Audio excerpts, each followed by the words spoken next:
Yuk jadi bagian dari dakwah kami. Dukung operasional dakwah dan sosial kami, raih pahala amal jariah yang terus mengalir sampai hari kiamat. Assalamualaikum warahmatullahi wabarakatuh. Alhamdulillah wassalatu wassalamu ala Rasulillah. Segala puji dan puja kehadirat Allah Subhanahu wa taala, juga salawat dan taslim kepada Nabi besar Muhammad sallallahu alaihi wa ala alihi wa sahbihi wasallam. Saya mengatakan marhaban bi talabatul ilm untuk semua siswa dan siswi dari Sekolah Al-Wildan dan seluruh teman-teman yang mengikuti acara ini. Tentu kehadiran saya bukan karena menggurui atau lebih tahu daripada Anda semua, tapi kita menjalankan firman Allah Subhanahu wa taala, "Fadzakir fa inna dzikra tanfa'ul mu'minin." Saling memberikan peringatanlah karena peringatan sangat bermanfaat bagi orang-orang beriman, juga menjalankan sabda Nabi alaihi salatu wassalam, "Ad-dinun nasiha." Agama ini semua memang isinya nasihat. Jadi memang kita penting untuk saling menasihati satu sama yang lain, memberikan masukan satu sama yang lain. Dan memang ini bagian daripada agama kita. Dan bagaimana para sahabat ridwanullahi alaihim, mereka itu di saat bertemu satu sama yang lain, mereka selalu berkata, "Ta'al nu'minu sa'ah." Ayo kita menambah iman kita sesaat. Bahkan di antara mereka, walaupun hanya sekedar berbicara saja atau menyampaikan saja ya, surah Al-Asr atau Wal-Asr, ya, surah Al-Asr mengingatkan saja itu sudah cukup ya bagi mereka untuk ya, menjadikannya sebagai peringatan satu sama yang lain. Baik, kesempatan ini insya Allah kita akan membahas tentang akhlak Rasulullah Sallallahu Alaihi Wasallam. Bermula dari surah Al-Qalam ayat 4, di mana Allah Azza wa Jal telah memuji nabinya Muhammad Sallallahu Alaihi Wasallam dengan firman-Nya, "Wa innaka la'ala khuluqin azim." Sesungguhnya hai Muhammad, engkau benar-benar memiliki akhlak yang sangat mulia. Jadi pujian Allah Subhanahu wa taala ini sebagai pencipta seluruh makhluk kepada Nabi Muhammad SAW bukan hal yang ya main-main, tapi ini sesuatu yang sangat luar biasa, ya, dimana memang ini pasti karena adanya karakter dan sifat yang sangat mulia dari baginda Nabi alaihissalatu wassalam. Dan Allah Subhanahu wa taala juga menyebutkan dalam surah Al-Ahzab, ya, penjelasan tentang agar seluruh orang beriman menjadikan Nabi alaihissalatu wassalam sebagai suri tauladannya. Dalam firman-Nya Allah menyebutkan, "Laqad kana lakum fi Rasulillahi uswatun hasanatun liman kana yarjullaha wal yawmal akhir wa dzakarallaha katsira." Sesungguhnya pada diri Rasulullah Muhammad sallallahu alaihi wasallam ada suri tauladan, ya, ada suri tauladan. Maksudnya dicontohi, diikuti, diciplak hidupnya, ya. Bagi orang-orang yang berharap bertemu dengan Allah, berharap juga mendapatkan balasan nanti di hari kiamat, ya. Serta banyak berzikir kepada Allah dengan zikir yang banyak. Dengan zikir yang banyak. Jadi ya, kita bisa melihat bagaimana dari ayat Al-Quran pujian Allah Subhanahu wa taala kepada nabinya Muhammad sallallahu alaihi wasallam tentang masalah akhlak Nabi ini, ya, tentang akhlak Nabi ini. Dan juga bagaimana ya, Nabi sallallahu alaihi wasallam menyebutkan dalam hadis yang masyhur, beliau mengatakan, "Innama bu'ithtu liutammima makarimal akhlak." Jadi memang aku ini diutus khusus untuk menyempurnakan akhlak-akhlak yang mulia. Akhlak-akhlak yang mulia. Jadi memang Nabi SAW adalah figur yang sangat pantas untuk dicontohi dalam masalah karakter. Dan juga yang kata bahasa agama kita adalah akhlaknya. Dan ini teman-teman sekalian adalah yang akan menjadi inti bahasan kita pada kesempatan ini. Bagaimana akhlak Nabi SAW. Sebelum banyak menyebutkan sabda-sabda Nabi SAW berhubungan dengan masalah akhlak ini, kita juga bisa melihat realita di lapangan. Nabi SAW adalah figur, ya, seorang suami yang sangat baik, sangat santun, ya, sangat ramah, pemaaf, lembut. Semua itu ada pada diri beliau. Dan beliau sendiri mengatakan, ya, sesungguhnya orang yang paling sempurna akhlaknya di antara kalian adalah yang paling, sesungguhnya yang paling sempurna imannya adalah orang yang paling baik akhlaknya. Dan orang yang paling baik akhlaknya adalah yang paling baik pada istrinya. Yang paling baik pada istrinya. Maka ini ya menandakan bahwasanya Nabi alaihi salatu wassalam menjelaskan kalau ada relevansi antara keimanan dengan akhlak. Ya. Akmalul mu'minin imanan ahsanum khuluqa. Orang mukmin yang paling sempurna imannya, level tertinggi ya, adalah orang yang paling baik akhlaknya. Wa khiyarukum li ahli. Dan tolok ukur ya, baiknya akhlak itu justru bagaimana baiknya seseorang pada istrinya. Gitu. Dan Nabi SAW mengatakan, wa ana khiyarukum li ahli. Dan aku adalah orang-orang atau orang yang paling baik pada istrinya. Jadi beliau itu figur suami yang selalu saja dirindukan oleh para istri. Ya, dan juga diharapkan oleh banyak wanita untuk menjadi suami. Karena memang figuritas yang luar biasa gitu. Hampir semua istri-istri Nabi sangat bangga menjadi pasangan beliau. Gitu. Bahkan pada saat turun ayat Al-Quran tentang pemilihan apakah para ummahatil mu'minin akan memilih urusan dunia, nafkahnya diberikan lebih seperti yang mereka minta, dan urusan dunia juga diberikan lebih kepada mereka, atau mereka memilih Nabi SAW, maka mereka mengatakan kami akan memilih Rasulullah SAW. Bahkan Aisyah mengatakan radhiyallahu anha pada saat Nabi SAW sampaikan pilihan Allah itu, beliau mengatakan, ya Rasulullah, apakah masih ada pilihan untuk memilih anda atau harta dunia ini? Tentu aku akan memilih anda. Dan juga Aisyah pernah ditanya tentang akhlak Nabi SAW, karena di luar rumah Nabi SAW sudah terkenal dengan akhlaknya yang mulia.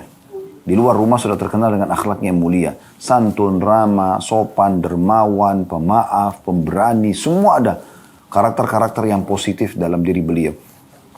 Namun para sahabat penasaran, ingin tahu bagaimana beliau dalam rumahnya.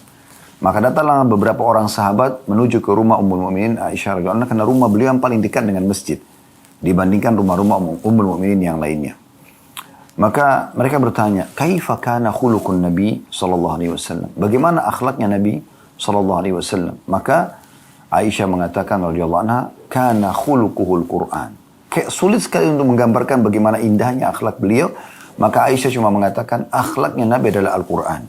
Kalian lihat bagaimana Al-Quran itu firman Allah, sempurna, semua ada di dalamnya. Yang baik semua disebutkan, yang buruk pun diberikan penjelasan agar dihindari. Begitulah Nabi SAW. Selalu menjadi figur yang sangat baik, mendukung yang ma'ruf, dan juga selalu meluruskan yang mungkar dengan cara-cara yang baik dan santun. Itulah figur Rasulullah SAW. Ya. Beliau memang diutus untuk itu. Beliau juga adalah seorang figur ayah yang sangat baik kepada anak-anaknya. Selalu dirindukan oleh anak-anaknya. Ya.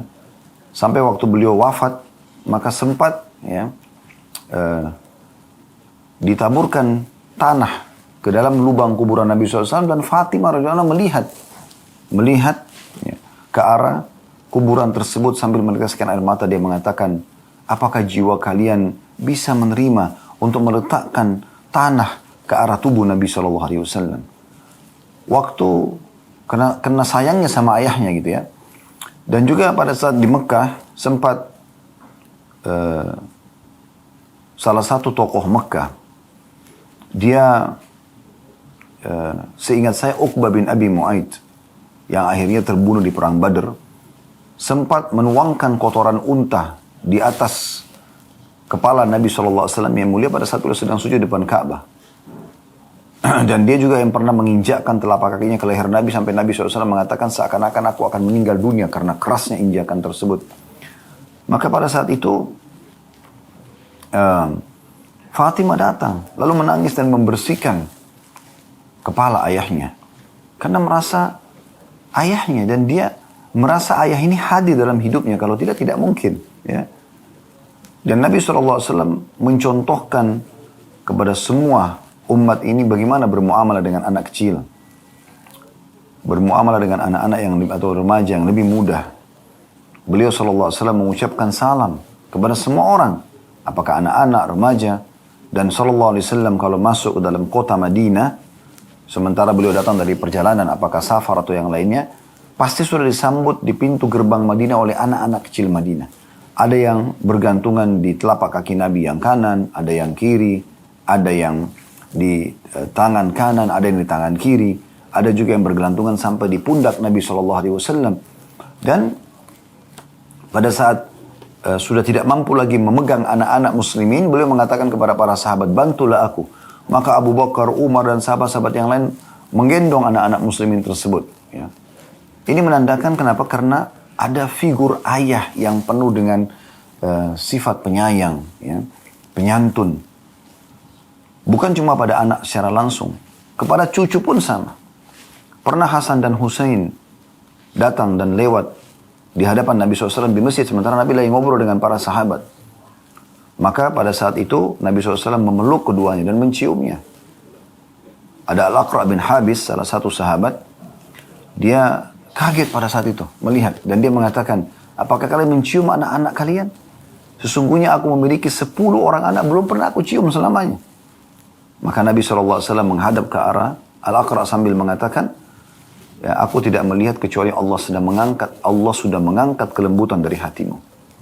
Pernah satu kali Hasan radhiyallahu anhu lewat ya, di hadapan Nabi SAW, dan Nabi memegang kedua telapak tangan Hasan yang kecil, waktu itu masih kecil, dan membiarkan kedua telapak kakinya menginjak telapak kaki Nabi. Kemudian Hasan terus menaikkan kakinya ke betis Nabi, ke tulang kering Nabi, ke betis Nabi, ke lutut Nabi, ke paha Nabi, sampai akhirnya naik ke perut Nabi dan naik ke dada Nabi SAW. Dan Nabi SAW mengajaknya bercanda di depan para sahabat. Pernah juga Nabi SAW lagi sholat asar. Kemudian beliau pada saat lagi sujud di rakaat terakhir, itu sempat Hasan dan Husain datang. Lagi Nabi SAW sholat. Dan kemudian tiba-tiba keduanya menaiki punggung Nabi SAW di saat lagi sujud. Di saat lagi sujud. Maka Nabi SAW tidak angkat kepalanya. Sampai sebagian sahabat yang meriwayatkan hadis mengatakan, kami mengira sesuatu buruk telah menimpa Nabi SAW. Dan kami mengetahui apa yang terjadi setelah Nabi SAW bangun dan salam. Ternyata di pundak Nabi ada Hasan dan Husain. Untuk menjaga perasaan kedua cucunya yang masih kecil tersebut. Dan supaya mereka merasakan kasih sayang. Mereka juga tidak membenci ibadah. Maka Nabi SAW menyambutnya dalam ibadah sementara sholat. Coba pertemukan dengan sebagian figur suami yang ada masalah sedikit saja sudah langsung emosional dengan istrinya. Bukannya dia menggunakan akal sehatnya, memecahkan permasalahan dengan tenang. Atau pada saat menjadi seorang ayah, dia selalu berlemah lembut, merangkul anak-anaknya. Mungkin kadang-kadang karena sibuk dengan handphone, maka dia menyuruh anaknya pergilah ke sana. Atau mungkin anaknya ingin dipangku oleh dia pada saat dia masuk ke dalam rumah. Udah ayah capek misalnya. Udah sana, duduk di sana misalnya. Pergilah main. Dan seterusnya. Padahal anak-anak itu ada fase di mana dia akan bersama dengan kita. Dan ada fase mereka tidak akan bersama dengan kita. Fase bersama dengan kita sebagai orang tua adalah di saat mereka lagi 7 tahun pertama. 7 tahun pertama ini umumnya bersama dengan kita. Bersama dengan orang tua. Disitulah saatnya mereka bermain. Ya, dan mereka ingin tahu banyak hal. Maka sifat orang tua di sini karakternya tidak boleh kasar. Makanya Ali radhiyallahu anhu mengatakan, didiklah anak kalian dengan 7 kali 3. 7 tahun pertama semua dengan kelemah lembutan. Karena semua yang mereka lakukan karena keinginan tahu. Bahkan loncat dari sebuah tempat tinggi pun atau memecahkan gelas pun bukan karena mereka sengaja, karena ingin tahu. Bahkan banyak orang tua tidak tahu dalam pendidikan, ini masalah kejiwaan ya. Sering kali ada orang tua cuek dengan anaknya di saat anaknya lagi mau bermain. Bahkan disuruh pergi main sendiri. Padahal anak itu tidak tahu harus main apa. Kemudian dia sibuk dengan handphone atau aktivitas yang lainnya. Di saat misalnya anak itu mencoba sebuah demo, tanda kutip. Misalnya memecahkan gelas, membanting pintu. Lalu orang tuanya teriak dan marah. Bagi anak-anak ini, teriakan dan marah ini adalah bentuk kasih sayang. Oh, berarti saya harus buat masalah. Baru kemudian orang tua saya berikan perhatian. Nah seperti itu munculnya. Nah ini banyak yang orang tidak pahami. Gitu kan? Padahal sebenarnya kalau kita duduk sedikit. Ngajarin mereka doa. Ajarin mereka ya akhlak yang baik. Kisah. Ya. Saya coba dulu dengan beberapa anak-anak yang Allah amanahkan kepada saya. Dan saya duduk sambil menceritakan kepada mereka kisah. Masya Allah cerdas sekali mereka. Dengan saya setelah sampaikan cerita yang cukup panjang. Kisah tentang Allah bin Abi Rabah. Kisah tentang ulama-ulama tabi'in ya. Waktu itu saya kisahkan tentang Urwah bin Zubair dan ada juga kisah-kisah sahabat yang kadang-kadang saya sampaikan. Sering kali saya lakukan setelah saya menyampaikan kisah tersebut walaupun panjang saya katakan coba ulangi. Maka mereka berlomba ulangin. Lalu saya mengatakan pelajaran apa yang bisa diambil? Kejujuran, dermawan, segala macam. Dan itu dengan satu kali saja saya menyampaikan. Begitu luar biasanya. Bayangkan kalau Anda membiarkan ini. Anda membiarkan. Pokoknya ya biarin dia main sendiri. Biarin dia tonton handphonenya. Dia mau lihat apa saya terserah. Yang penting saya tidak diganggu pada saat makan. Saya tidak diganggu pada saat lagi chattingan sama teman. Saya tidak diganggu pada saat lagi nonton ini dan itu. Ini keliru. Karena kalau kapan mereka terpandu kepada hal yang negatif, maka akan jadi negatif. Kecanduan main game, kecanduan yang tidak baik ya. Sebagian game mungkin ada saja yang ada edukasinya, pendidikan gitu. Karena saya pernah juga bukain anak saya game untuk dokter gigi misalnya. Dan mereka jadi tahu, oh dokter ini. Ya ternyata dengan itu juga mereka jadi berani pada saat saya tes ke dokter gigi, mereka jadi tidak takut lagi. Itu masih positif, tapi banyak kan yang negatif ya. Banyak negatif yang terlihat aurat dan segala macam gitu kan yang kurang baik, maka itu ya tentunya dihindari. Tapi ini contoh, dia biarkan anaknya. Nanti pada saat anaknya sudah kecanduan dengan hal yang negatif, baru dia marah lagi. Selalu larinya ke marah. Lalu bagaimana caranya mendidik anak kita kalau selalu yang ada adalah emosional? Nabi SAW memberikan contoh kelemah lembutan. Ya. Kemudian juga beliau pernah sholat, lalu anaknya Zainab radhiyallahu anha menitipkan cucu Nabi, Umamah. Maka Nabi SAW bawa. Padahal lagi mau sholat. Biasanya mungkin kita mengatakan, ya, saya mau sholat, apa tidak tahu saya mau sholat ya, ke masjid. Masa bawa anak kecil? Nabi SAW gendong. Sampai Imam Bukhari menghususkan bab khusus bolehnya menggendong anak dalam sholat. Saking luar biasanya. Maka Nabi SAW menggendongnya. Dan keluarlah hukum situ boleh menggendong anak pada saat sedang sholat. Pada saat beliau ruku, beliau letakkan di depan beliau. Kemudian beliau i'tidal, beliau sujud. Sampai berdiri ke rakaat kedua baru boleh gendong lagi. Nabi SAW bukan hanya baik kepada anak dan cucu beliau. Beliau baik kepada seluruh anak muslimin. Bahkan kepada pembantunya. Anda pernah dengar ya, Anas ibn Malik? Siapa orang ini? Anaknya Ummu Sulaim. Ibunya seorang wanita yang dijamin masuk surga oleh Nabi SAW. Yang ada julukannya Rumaisa atau Gumaisa. Dia bawa Anas ibn Malik di hadapan Nabi SAW mengatakan, ya Rasulullah ini Anas. Jadikanlah sebagai pembantu Anda. Maka Anas pun supaya maksudnya dia mendapatkan pelajaran dari wahyu. Dan memang betul akhirnya mendapatkan didikan langsung di rumah Nabawi. Atau di rumah kenabian. Intinya pada saat itu Anas bin Malik ya, menceritakan. Dia bilang saya menjadi pembantu di rumah Nabi SAW 10 tahun. Dari umur 9 tahun sampai 19 tahun. 10 tahun. Apa yang dia ceritakan? Dia mengatakan belum pernah Nabi SAW mengatakan kepadaku kenapa kau lakukan ini, kenapa kau tidak lakukan ini. Gitu kan? Bahkan pernah satu kali Anas menceritakan saya disuruh oleh Nabi SAW untuk pergi membeli hajat beliau di pasar. Pas keluar dari rumah Nabi SAW ada halaman luas di depan rumah Nabi dan itu di pelataran masjid. Ya, maka dia bilang saya lihat orang yang anak-anak yang sebaya dengan saya. Sebaya dengan saya. Saya pun terlupa hajat Nabi SAW. Lalu saya sibuk main dengan mereka. Tiba-tiba saya mendengar dari belakang saya ada suara mengatakan ya Unais. Ya, ini ismu tasghir. Nama yang dikecilkan gitu ya. Dalam bahasa Arab. Orang Arab itu kalau mau panggil panggilan sayang, dikecilkan namanya ya. Anda pernah dengar julukannya Aisyah radhiyallahu anha ya. Humaira dari kata-kata hamra ya. Sebenarnya itu berwarna merah. Tapi Humaira nama panggilan sayang karena pipi beliau ada kemerah-merahan. Dan ini bagian daripada sunnah Nabi SAW ya. Maka beliau ya memanggil Anas sambil mengatakan ya Unais ya. Tidakkah? Lalu Anas mengatakan aku pun balik ke belakang ternyata dia adalah Rasulullah SAW. Lalu Nabi SAW mengatakan tidakkah engkau menyelesaikan hajat kedua lalu kemudian engkau bermain? Begitu luar biasa akhlaknya sebagai seorang orang tua.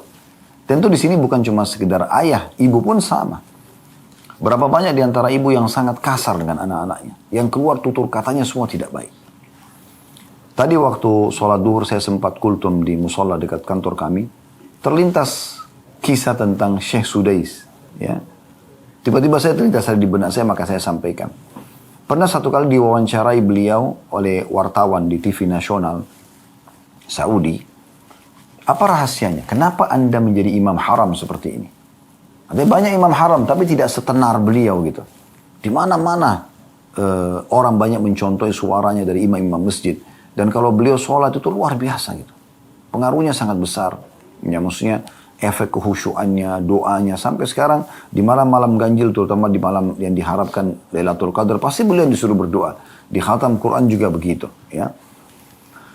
Maka beliau mengatakan ini karena doa ibu saya. Lalu wartawan itu bertanya, memang apa doa ibu Anda? Maka dia mengatakan dulu waktu saya masih kecil kalau saya aktif. Orang kita biasa menganggap nakal, padahal anak kita aktif ya. Kalau saya aktif atau biasa dibahasakan nakal, maka ibu saya dalam kondisi marah pun mengatakan apa? Ya, pergilah ke masjid haram, semoga engkau menjadi imam haram. Itu doanya. Berapa banyak di antara ibu-ibu mengatakan, saya menyesal melahirkan kamu. Kamu nakal sekali. Kamu begini dan begitu. Selalu bahasanya buruk. Ini bisa menjadi doa.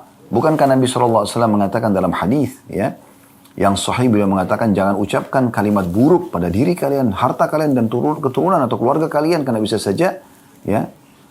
saja itu diaminkan oleh malaikat yang sedang lewat ya, dan terjadilah itu.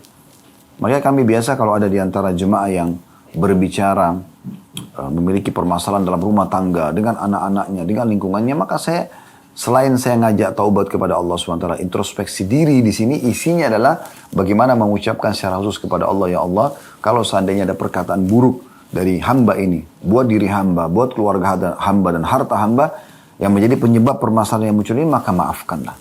Karena bisa saja itu penyebabnya, gitu kan? Makanya Nabi SAW selalu bertutur kata yang baik, santun. Para sahabat mengambil akhlak ini, ya, sampai mereka dalam kondisi marah pun disebutkan dalam sebuah riwayat Aslam, salah satu ya tabi'in itu pernah menjaga Baitul Mal Muslimin, bertemu dengan Abdullah bin Arkam, ini sahabat Nabi, kemudian ya Abdullah bin Arkam mengingatkan dia tentang masalah bahayanya menggunakan harta zakat kalau bukan pada ahlinya.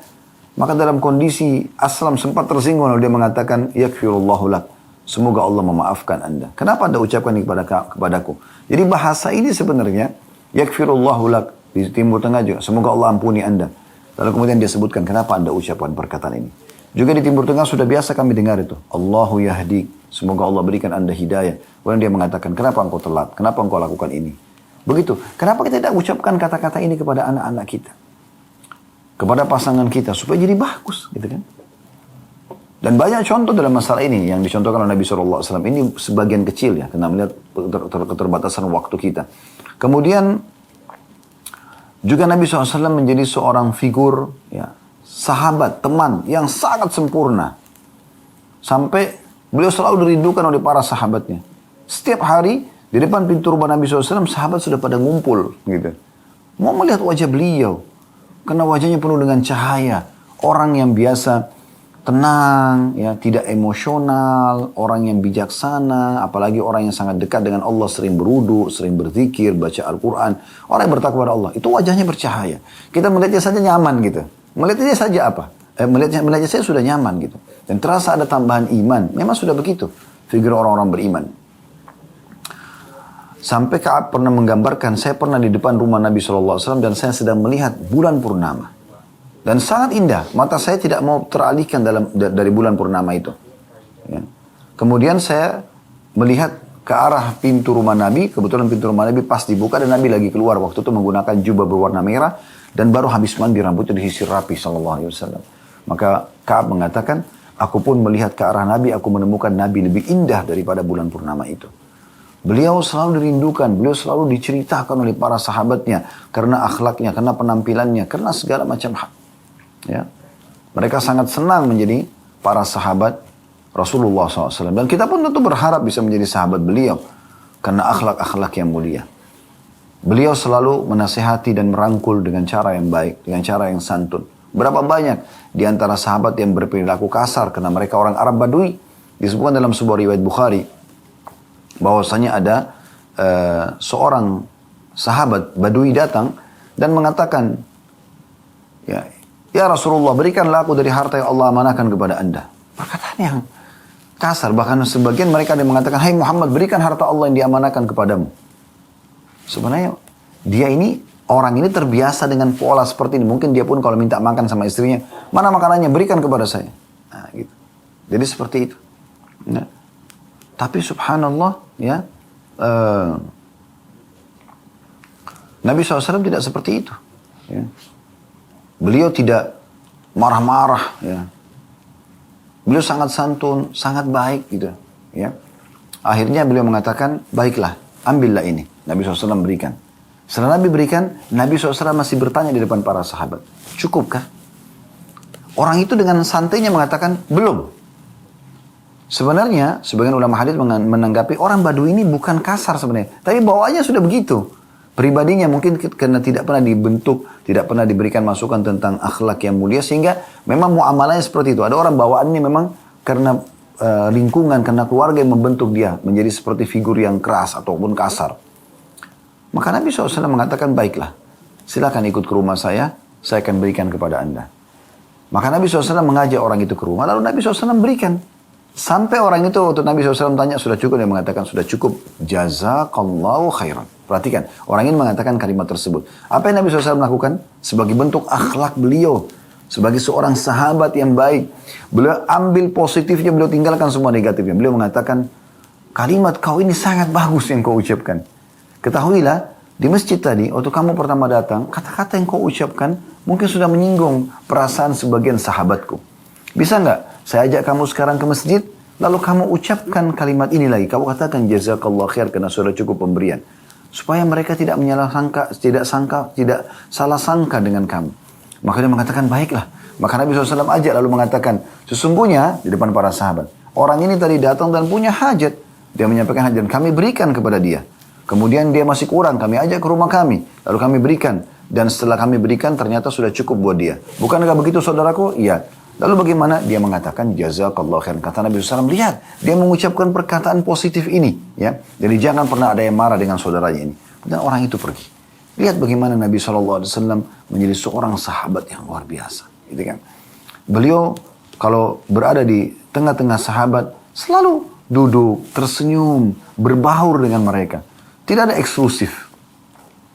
Berbaur dengan mereka, mendengarkan keluhan mereka, memberikan masukan kepada mereka, menerima hadiah yang mereka berikan. Jadi Nabi SAW figur yang luar biasa gitu, ya. Sampai disebutkan dalam beberapa riwayat, ya, sebagian sahabat menggambarkan, kami belum pernah menemukan tangan lebih lembut daripada tangan Nabi SAW. Bahkan tangan beliau digambarkan lebih lembut daripada sutra. Karena orang yang punya figur, karakter yang lembut itu berpengaruh pada kelembutan tubuhnya. Lihat nggak orang kalau biasa emosional, berkerut sana sini, ya, karena sering marah, ya. Tapi kalau orang yang tidak emosional, kita temukan walaupun umurnya mungkin sudah mencapai umur senja, umur yang sudah pertengahan ke atas lah, 30 tahun, 40 tahun, 50 tahun ke atas, mungkin sudah, ya, orang yang tidak emosional tidak akan berkerut, ya, ataupun ada sedikit mungkin karena faktor umur. Tapi kalau orang yang emosional mungkin 20, 25 tahun, 30 tahun sudah kita lihat semuanya. Rambutnya sudah ubanan, berkerut sana sini. Itu karena emosi yang tidak bisa terkontrol. Makanya pernah ada sahabat yang datang dan mengatakan, ya Rasulullah, ausini, wahai Rasulullah, berikan aku wasiat. Apa maknanya? Supaya aku ini berinteraksi sama manusia. Oke, ya. Juga di penilaian Tuhanku juga oke, bagus gitu. Aku tidak ada masalah. Itu ausini, berikan aku wasiat. Supaya aku ini bahagia dunia akhirat. Berjalan semuanya nyaman saja. Kata Nabi SAW satu nasihat. La taghdab, jangan kau emosional. Apalagi ya Rasulullah? La taghdab. Apalagi ya Rasulullah? La taghdab. 3 kali. Dalam riwayatnya Nabi SAW mengatakan, La taghdab, walakal jannah. Jangan kau emosional, kau pasti akan dapat balasan surga. Dan beliau mengatakan dalam hadis Bukhari yang lain, Laisa sur'atu bil ghadab. Bukan keperkasaan, kejantanan, kedewasaan dinilai daripada emosional seseorang. Walakin as-sur'atu man malaka nafsu indal ghadab. Tapi kedewasaan, kebijaksanaan, justru keperkasaan dinilai pada saat orang bisa mengontrol emosinya di saat dia sedang marah. Begitu Nabi SAW contohkan dan gambarkan, gitu kan? Beliau figur orang yang sangat pemberani. Disebutkan dalam sebuah riwayat bahwasanya pernah terjadi gemuruh, suara gemuruh di kota Madinah. Jadi saking ributnya kota Madinah pada saat itu, gemuruh, sahabat sudah tahu ini kayaknya ada penyerang ini yang mau masuk ke Madinah. Maka mereka kumpul di depan masjid Nabi SAW, depan rumah Nabi SAW, dengan tujuan ingin tunggu instruksi. Tak lama kemudian suara itu sudah hilang, nggak ada lagi suara gemuruh tersebut. Dan dari kejauhan mereka lihat ada satu orang penunggang kuda sedang jalan, kena gelap ya.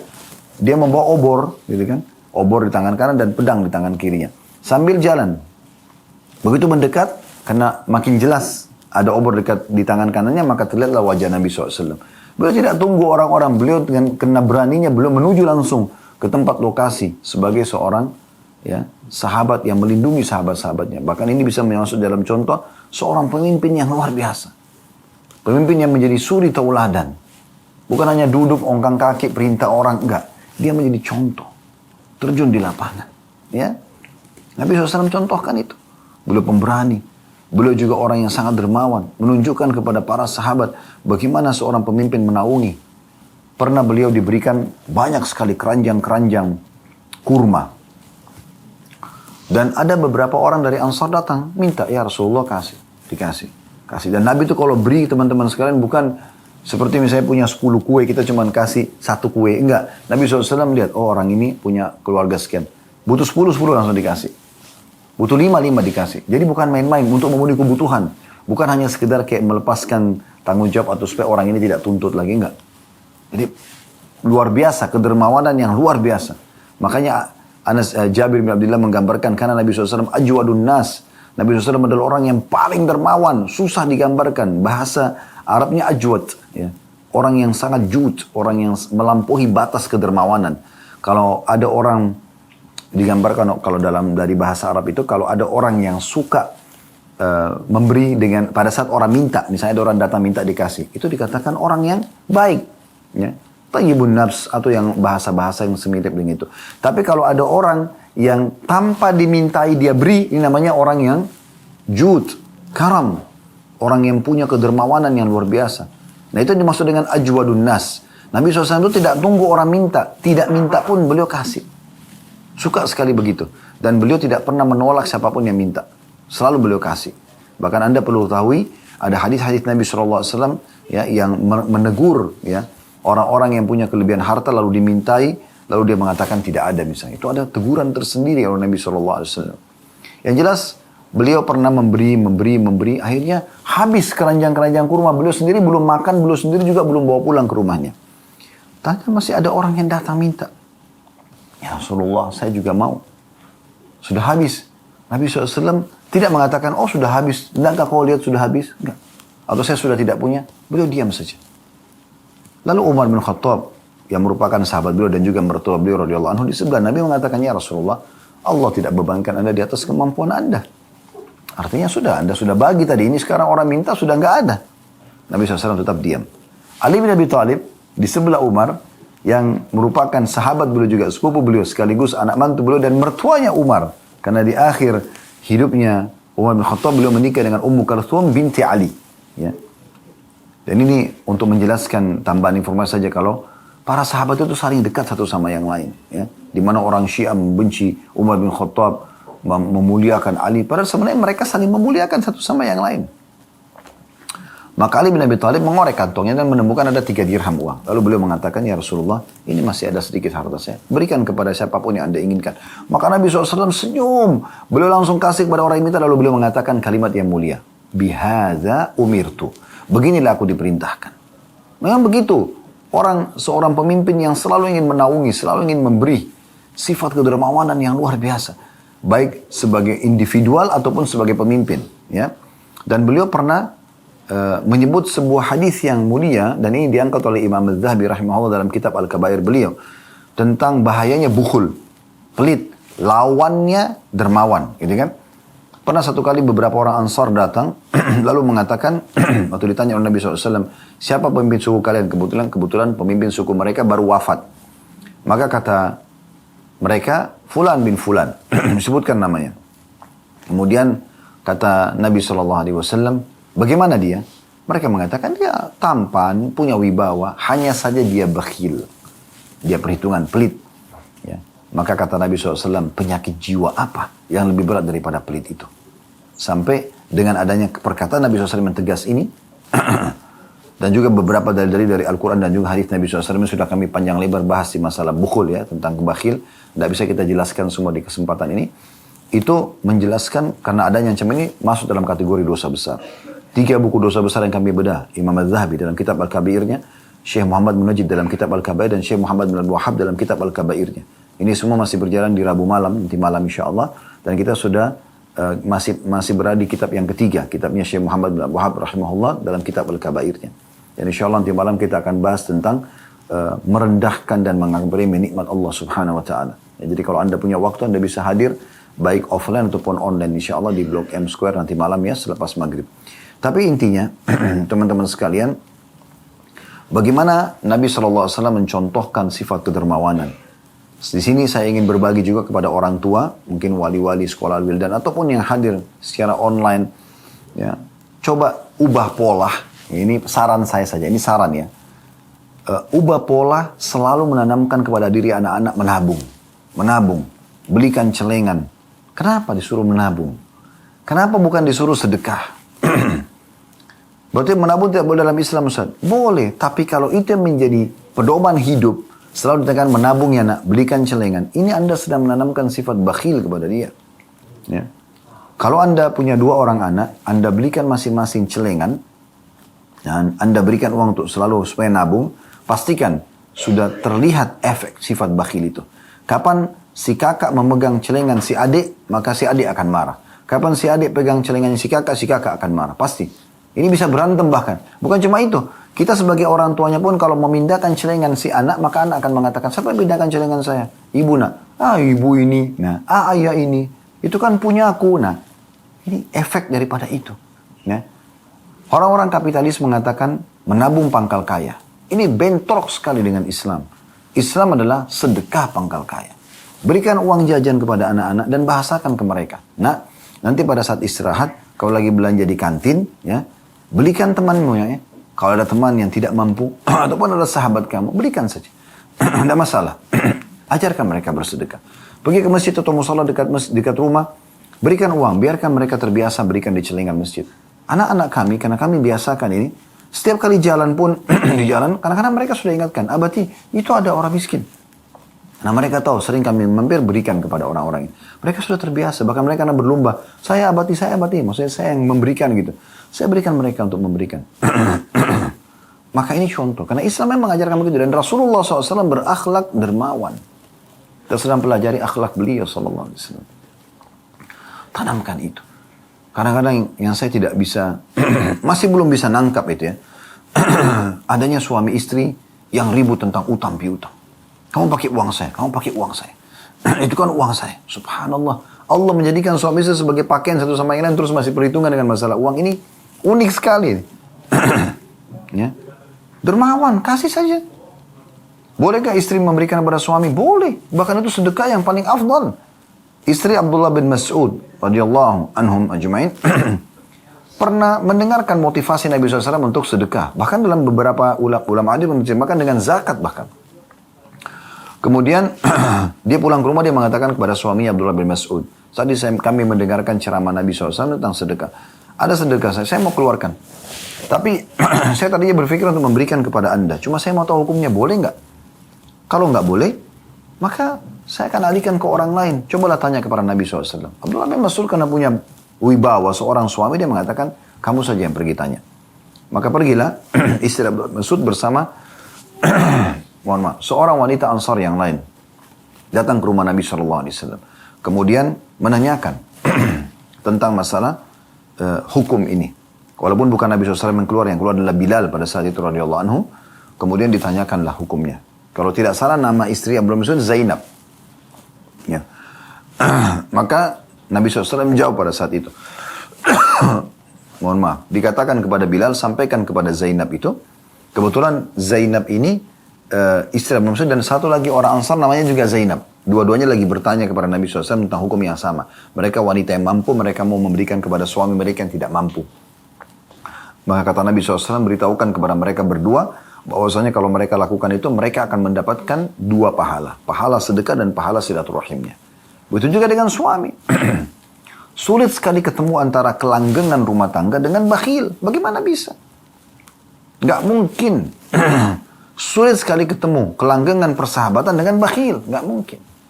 Tapi makin dermawan, makin murah hati, makin ringan tangan dalam memberi. Maksudnya di sini ya. Bukan masalah memukul, tapi memberi. Ya.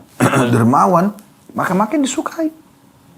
Langgengnya hubungan suami istri, langgengnya hubungan antara orang tua sama anak, langgengnya sahabat dengan sahabatnya, mohon maaf, pemimpin sama bawahan, semua ini ya akan langgeng dengan kedermawanan.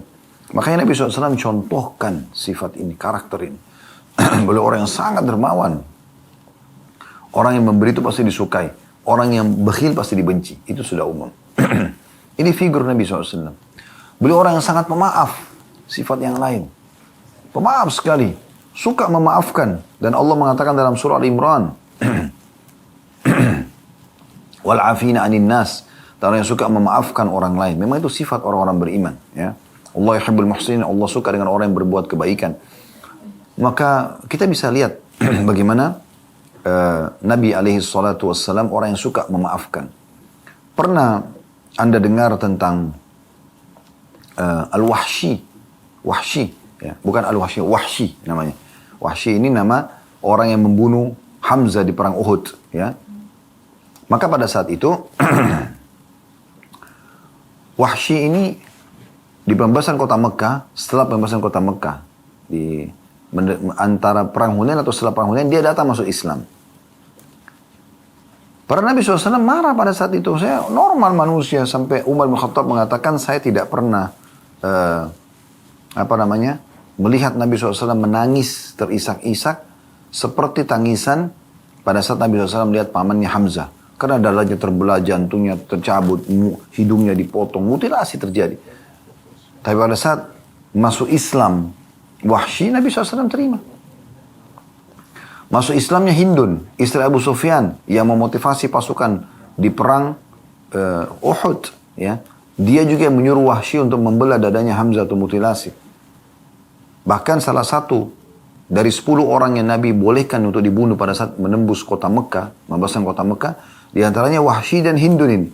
Tapi Hindun sempat menyelip di kalangan para wanita. Kemudian waktu Nabi SAW jelaskan membaiat para wanita, kalian tidak boleh syirik kepada Allah, kalian tidak boleh membunuh anak-anak kalian, tidak boleh mencuri. Sampai pada penjelasan, kalian tidak boleh berzina. Waktu itu di Mekah, yang berzina hanya wanita budak saja. Budak wanita, tidak orang wanita bebas tidak mungkin berzina. Mereka menjaga kemuliaan diri mereka gitu. Maka sempat Hindun bilang di belakang saf wanita, ya Rasulullah, apakah wanita bebas berzina? Nabi SAW bilang, Hindun, ini orang yang dihalalkan darahnya untuk bisa dibunuh di masa kota Mekah. Karena dia yang memotivasi orang Mekah untuk berperang gitu. Maka tiba-tiba Hindun mengatakan, Asyhadu an la ilaha illallah wa anna Muhammad Rasulullah. Syahadat. Apa yang terjadi? Apakah Nabi SAW marah dengan Hindun? Pura-pura kau masuk Islam. Enggak. Senyum menyambut keislaman itu. Bagi Nabi SAW karena punya sifat pemaaf, lebih penting hidayah sampai kepada orang daripada emosional saya. Gitu. Jadi kalau orang datang minta maaf, berarti dia jelas orang ini mau memperbaiki keadaannya. Ya sudah. Terima saja, selesai. Dan kita akan dapat pahala di sisi Allah Subhanahu wa taala, gitu kan? Daripada kita dendam-dendaman, karena dalam kamus setiap muslim tidak ada dendam, ya. Tidak ada putus asa, gitu. Tidak ada emosional, semuanya harus kebaikan-kebaikan. Memang sudah begitu ajaran Nabi alaihi salatu wassalam, gitu kan? Beliau sangat pemaaf, luar biasa gitu. Pernah ada seorang Yahudi masuk Islam gara-gara sifat maafnya Nabi SAW. Dia sengaja memancing emosi Nabi karena menagih utang para Nabi SAW. Para Nabi SAW bilang belum jatuh tempo, tapi dia paksakan, dia harus minta. Maka Nabi SAW suruh Umar memberikan pada saat itu ada Umar, suruh berikan hutang Nabi SAW, maka dibayarlah. Lalu kemudian orang itu syahadat. Dia mengatakan, saya telah menemukan seluruh sifat kenabian pada diri Muhammad kecuali satu yang belum saya buktikan. Ghalaba hilmuhu ghadabuh. Sifat kasih sayang dan pemaafnya mengalahkan emosinya. Dan saya sudah temukan sekarang. Maka dia syahadat gara-gara itu. Jadi begitulah figur Nabi alaihi salatu wassalam. Beliau sallallahu alaihi wasallam juga sangat baik. Bahkan kepada musuh-musuhnya. Bahkan kepada musuh-musuhnya. Ya. Beliau tahu kapan beliau harus tegas dan kapan beliau harus bisa menghadapi musuh itu dengan akhlak-akhlak yang mulia. Banyak sekali yang tadinya orang-orang membenci Nabi SAW, tentu membenci mereka tanpa sebab. Hanya karena isu yang tersebar, kalau Nabi Muhammad SAW adalah seorang penyihir, orang yang jahat dan seterusnya. Seperti Thumamah bin Busar radhiyallahu anhu, ya. Kepala suku Hanif, ya, atau Hanifah yang ada di Mekah, atau di sekitar Mekah, bukan di Mekahnya ya. Mereka inilah yang mensuplai makanan-makanan pokok masyarakat Mekah gitu. Satu waktu dia tertawan oleh Muhammad bin Maslamah radhiyallahu anhu dalam salah satu peperangan. Ya. Kemudian pada saat ditawan, Nabi SAW keliling melihat tawanan, lalu beliau heran melihat ada Thumamah. Lalu beliau berkata kepada Muhammad bin Maslamah dan teman-teman yang lain, bagaimana? Apakah kalian tahu siapa yang kalian tawan ini? Mereka mengatakan, tidak ya Rasulullah. Kami cuma temukan di jalan, kami pikir dia adalah salah satu musuh tadinya, maka kami tawan. Kata Nabi SAW, ini adalah Thumamah bin Gusal. Dia adalah pemimpin suku Hanifah, ya, yang ada di sekitar Mekah, yang mensuplai di sana, yang mensuplai ya makanan di Mekah. Maka berbuat baiklah pada dia dan juga tawanan yang lainnya. Maka dia pun sempat ditawan, diikat di sekitar masjid, dan dia mendengarkan bacaan-bacaan ayat Al-Quran karena dalam bahasa Arab dan dia faham, dan melihat bagaimana akhlaknya Nabi SAW, saling tegur sapa, senyum, mereka saling berbagi. Lalu Nabi SAW sering bertanya kepada dia sambil mengatakan, Nabi SAW datang ke Thumamah lalu mengatakan, bagaimana pendapatmu? Dia mengatakan, wahai Muhammad, engkau ya mengetahui kalau seandainya engkau berbuat baik, maksudnya padaku, maka kau berbuat baik pada orang yang tepat, ya, dan orang yang tahu membalas budi. Tapi kalau engkau berbuat kejam, ya, maka engkau juga sudah tahu di belakangku ada banyak orang, maksudnya banyak kekuatan gitu. Maka Nabi SAW menawarkan dia Islam, dia masih menolak. Hari pertama, hari kedua, hari ketiga. Setelah 3 hari berlalu, dan Nabi SAW selalu mengatakan begitu, kalau orang ini mengatakan, kalau engkau memaafkan orang yang tahu berterima kasih. Kalau engkau berbuat sesuatu yang kejam, maka engkau tahu akan berhadapan juga dengan orang yang punya banyak massa di belakangnya. Maka Thumamah kaget waktu itu Nabi SAW mengatakan, pergilah, aku sudah memaafkanmu. Ya. Dan sempat Thumamah mengatakan, minta apa saja, aku akan berikan, yang penting kau bebaskan aku. Tapi Thumamah kaget, karena selama ini mereka tahu tawanan itu cuma 2 keadaannya. Ditebus dengan tebusan yang sangat mahal, apalagi kayak dia kepala suku, atau dibunuh, dihukum mati. Maka Nabi SAW tidak ganggu dia, bahkan selama 3 hari itu ditawan, diberikan makan yang cukup dan segala macam. Kemudian juga ya dia dimaafkan oleh Nabi SAW. Maka Thumamah pun keluar dari kota Madinah, kemudian sempat mandi lalu masuk lalu syahadat. Setelah syahadat yang mengatakan, ya Rasulullah, dulu adalah anda figur orang yang paling aku benci, sekarang anda adalah orang yang paling aku cintai. Dulu kota anda ini, negeri anda negeri yang paling aku benci, sekarang negeri anda negeri yang paling aku cintai ya Rasulullah. Perintahkan aku apa saja. Maka Nabi SAW mengatakan, lanjutkanlah perjalanan umrahmu. Tadinya Thumamah ini mau umrah gitu. Pergi lanjutkan umrahmu dan lakukan apa yang kau bisa lakukan. Maka dia pun pergi ke Mekah, disambut oleh orang-orang Mekah, karena ini pemimpin suku Hanif ini yang mensuplai makanan pokok orang-orang Mekah gitu. Maka pada saat tawaf, dia mengucapkan talbiyah dan dia menghapus talbiyah syirik. Ya, talbiyah yang umum dari zaman Nabi Ibrahim SAW dan dilanjutkan di zaman Nabi Muhammad SAW. Labbaik Allahumma labbaik, labbaik la syarika laka labbaik, innal hamda wa ni'mata laka wal mulk la syarika lak. Tapi orang-orang Quraisy menambah, illa syarikan huwa lak tamliku wa ma malak. Ada tambahan kesyirikannya. Kecuali sekutu. Ya, terjemah labbaik Allahumma labbaik, ya Allah aku jawab panggilanmu dengan santun. Labbaik la syarika laka labbaik, aku jawab panggilanmu dengan santun, tidak ada sekutu bersamamu. Innal hamda, segala puji-pujian, wa ni'mata, dan nikmat, innal hamda wa ni'mata laka wal mulk, milikmu lah, dan juga seluruh kerajaan, la syarika lak, tidak ada sekutu bersamamu. Maka pada saat itu orang-orang Quraisy menambahkan, illa syarikan huwalak, kecuali sekutu yang engkau miliki, tamliku ma malak, ya, engkau pemiliknya dan apapun yang dia miliki juga milikmu. Bahasa ini seakan-akan Allah itu punya sekutu. Maka Thumamah menghapus itu. Maka mereka heran karena mereka tahu yang tidak membaca ini adalah muslimin. Mereka mengatakan, apakah engkau setelah meninggalkan agama nenek moyang wahai Thumamah, meninggalkan agama nenek moyang wahai Thumamah? Kata Thumamah, tidak, tapi aku sudah mengucapkan asyhadu an la ilaha illallah wa anna Muhammad Rasulullah. Tokoh-tokoh Quraisy langsung menawan Thumamah pada saat itu. Maka Thumamah menginstruksikan kepada anggota sukunya untuk memboikot semua makanan pokok yang masuk ke Mekah. Kepada saat itu terjadi pemboikotan besar-besaran. Sampai dalam 3 hari tidak ada suplai makanan masuk ke Mekah. Maka akhirnya ya mereka minta maaf kepada Thumamah. Thumamah mengatakan, ya Thumamah, pakai tha ya, Thumamah mengatakan, saya tidak akan memaafkan kalian sampai Rasulullah SAW memaafkan. Maka mereka pun terpaksa mengirim surat permohonan maaf kepada Nabi SAW. Setelah Nabi maafkan, barulah Thumamah melepas pemboikotan tersebut. Tapi musuh-musuh pun bisa masuk Islam seperti ini. Anda pernah dengar kisah tentang Urwah bin Mas'ud radhiyallahu anhu yang masuk Islam di perang Khandaq. Dia keluar dari Mekah dengan pakaian perangnya. Tapi akhirnya Allah tanamkan keimanan dan masuk Islam. Karena melihat kelembutan Nabi SAW. Dalam peperangan pun beliau tidak emosional. Ya. Tidak ada dalam Islam memutilasi musuh. Ya. Kalaupun membunuh, kata Nabi SAW, bunuh dengan cara yang baik. Ditusuk mati, selesai. Gitu. Ya, kalau dia minta ditawan, ditawan. Tidak ada pembunuhan. Dia akhirnya masuk Islam. Dan dialah yang membuat pasukan Ahzab akhirnya jadi bubar. Ya. Dengan izin Allah Subhanahu Wa Taala di malam akan ditiupkannya angin yang kencang pada saat itu. Jadi banyak sekali contoh-contoh. Dan kita kalau ingin mengorek akhlak Nabi SAW luar biasa luasnya. Gitu kan? Namun saya ingin melengkapkan bahasan kita dengan beberapa hadis-hadis Nabi SAW yang memang yang memang beliau menjadikan motivasi untuk kaum muslimin. Ya. Seperti misalnya hadis yang masyhur, ya, diriwayatkan oleh Tirmidzi. Dan ini disahihkan oleh para ulama hadis. Ya.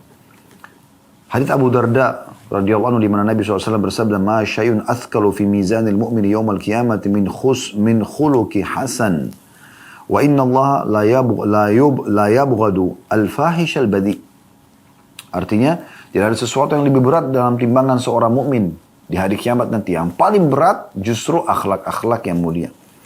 Dan sungguh Allah sangat membenci orang yang suka berkata keji dan juga ya berkata kotor dan keji dan bersikap kotor ataupun keji. Dan ini Nabi SAW menjelaskan sangat jelas. Pilihannya hanya memiliki akhlak yang baik atau ya memiliki akhlak yang buruk. Akhlak yang baik Allah puji, Allah senang, Allah ridho dengan itu, dan akhlak yang buruk Allah benci. Di antaranya adalah sikap dan perkataan yang buruk. Dan kita ambil pelajaran dari hadits Abu Darda radhiyallahu anhu bagaimana akhlak santun, dermawan, pemaaf, ya. Ini semuanya dan rangkaian-rangkaian teman-temannya ya, dari semua akhlak-akhlak yang baik, jujur, amanah, tanggung jawab, bakti sama orang tua, semua ini ya itu akan menjadi satu rangkaian pemberat di timbangan amal hari kiamat. Di dalam hadis yang lain juga masih dari Abu Darda radhiyallahu anhu, dan hadis ini masih riwayat Tirmidzi dan juga dinilai hasan. Kalau tadi hadis sahih, ini hadis hasan. Kata Nabi SAW, "Ma min syai'in yudha'u fil mizani athqalu min husnil khuluq." Tidak ada sesuatu yang akan diletakkan di timbangan amal seseorang pada hari kiamat yang lebih berat daripada akhlak. Wa inna sahiba husnil khuluqi la yablughu bihi darajata sahibis shaumi was shalah.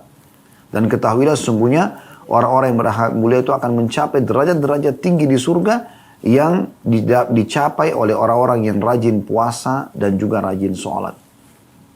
Juga hadis Abu Hurairah radhiyallahu anhum.